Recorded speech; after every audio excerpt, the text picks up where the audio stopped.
Inni amma jiru kuni ani ijoolleen keenyaaf nan gadda. Tarii beekuuyyuu walakkaasaan jedha Dooktar Abiyyi fa'a.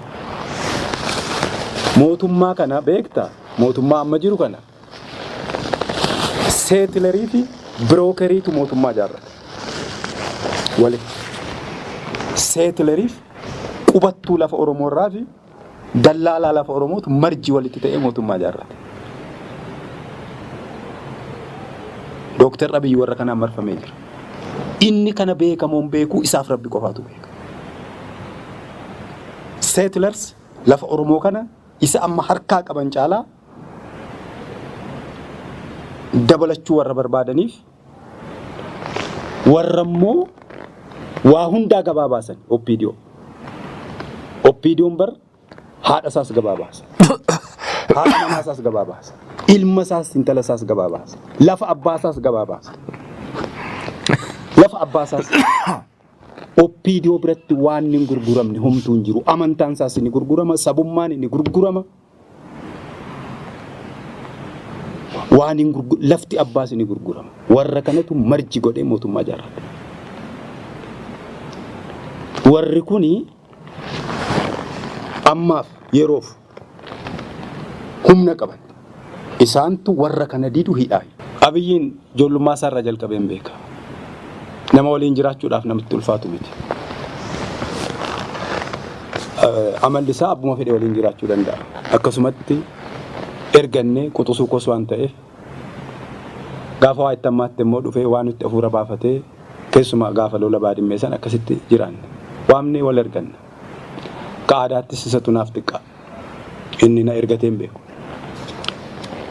Kana quba qabaachuusaa garuu nan shakka. Odeessa kana quba qabaachuusaa. Waa tokko immoo argeensiin jedha beektaa jalluma jedhee miti. Dooktar Abiyyi mana hidhaatti waamee dubbiseera. Waajjira isaatti. Na waamee gaafa na dubbise maaliif akkan ani hidhame kan inni quba qabuu fi kan inni itti himatame waliin argu. Waliin fakkaatu. Maal naan jedhee siin beekaa waliin guddannee waan jedhamu kana waan jedhame sana amma ibsuun barbaadu waan jedhame kana gammachuun akkamitti yaadaa jedheen ajaa'ibee jira. Sodaatu natti dhaga'ame yeroon kana dhaga'u. Sodaa akkamiin natti dhaga'ame seetti. Mootummaa biraa ka gurbaan kun quba hin qabnetu jiraayi. Ka odeessa isaaf ka biraa kennu ka biyyammoo akka biraatti hoogganu. Tu jiramoo maali? Nama jechisiisaa jechuudha. Tokkoof lama kan hin qabne qubattuu fi dallaalaa lafa Oromootu mootummaa walitti ijaarratee Oromoo joorsaa jira. Yeroof kafalmannu lafa abbaa keenyaaf lafee abbaa keenyaaf warra kana guuranii mana hidhaatti naqanii jechuudha. Inni kun itti fufa. Abbaan fixulleen jiru yoo Oromoon hin fixatin. Burraayyuu Sabbanniif Sulultaan waggaa tokko kana keessaa gurgurame waggaa 20 darbee keessatti hin gurgurame lafti. Amma akka gurguramaa jiru. Baduu fidhamoo baqachuu fidha kana godhuu namaan galu. Seetilerii fi birookeriin mootummaa ijaarratanii danqaatti seensisanii akka inni dhuman arganne sabni akka walitti bu'u gaaffii bara dheeraa akka ta'u qeerroon akka itti dhumatu lubbuun nama akka itti darbu ka godhu warra kana. Namni lafee abbaasaaf lafa abbaasaa irratti hin duune hin jiru. Hin laaffatu waan laaffatu natti hin fakkaatu. Gaangisterii Saawuz Afrikaa bargaaf tokkotti balleessuun hin danda'amu ulfaata. Gaangisterii Roomaa balleessuun ulfaata. Kan Naayiroobii illee balleessuun ulfaata. Humna qabani, maallaqa qabanii, loltuu qabani. Kan nama ajjeesu kan nama hudhu qabani. Mana manatti qabani. Taaksii gibira kaffalee kan mootummaa jiraachisu isaani. Gaafa mootummaan filatamu maallaqa namaa hiree kan filachiisu isaani. Mootummaa kana istaag gochisiisuu danda'u. Maallaqi Itoophiyaan qabdu harka isaanii jira. Laafaan ta'u. Anayyootu ta'e akka laafaatti kana jijjiiruu hin danda'u. Garuu jijjiiramuu qaba.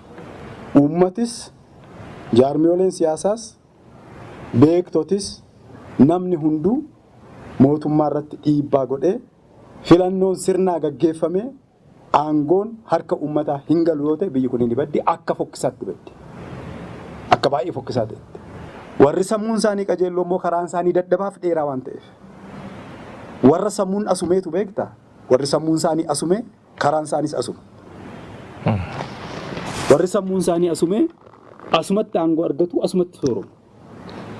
Warri sammuun isaanii gama laal jedhaman warri sammuun isaanii qajeelloo karaan isaanii daddabaaf dheeraa. Har'uma kasi mirqaansutti hin baatu. Kanaaf hidhaa akkasii kana dhaabanii warri karaan isaanii daddabaa fi fagoo waan ta'eef laafaa fakkaatan kun ni injifatu gaaf tokko. Isaaniin tuffachuu dhiisanii lolli Oromiyaa irratti labsame dhaabbachuu qaba. Hidhamaan siyaasaa Oromiyaatii naannoo biraas hiikamuu qaba. Nagaan biyya kanatti bu'uu qaba. Komaandi poostiin ka'uu qaba Oromiyaa irraa. Sana booda uummata aangoo biyya kana jiraachisuuf yoo ta'e biyya ittiin geeraranii fi adda keenya rasaasaaf kenninaa fi jedhanii kana dhuguma jaallatu yoo ta'e yoo dhugaa ta'e aangoo uummatatti kennanii biyya hiree uummata biyya kanaa itti fufsiisuu qabu jechuudha. Bari akka addi bilisummaa Oromoo jedhutti isa alaa weerartuu fi qubattuun haasoftu miti addi bilisummaa Oromoo. Bakka jaalalli dhugaan hiree murteeffannaan jirutti bar Itoophiyaanuu dhiphoodha, xiqqoodha. Itoophiyaanuu nutti xiqqaatti. Maaliif Sudaaniin hin dabalannu? Maaliif Jibuutiin hin dabalannu? Maaf Keeniyaa dabalannee tokko hin taanu? Yoommoo wal dhiibuu, wal tuffachuu, wal jibbuutu ta'e haati manaaf abbaan manaayyuu siree irraa walirraa bu'u. Siree tokko irraa walii bu'u. Kana caalaagaa obboleessa kiyya yookaan falmachuu yookaan harka kennitee jiraachuudha kan mansiin jedhu.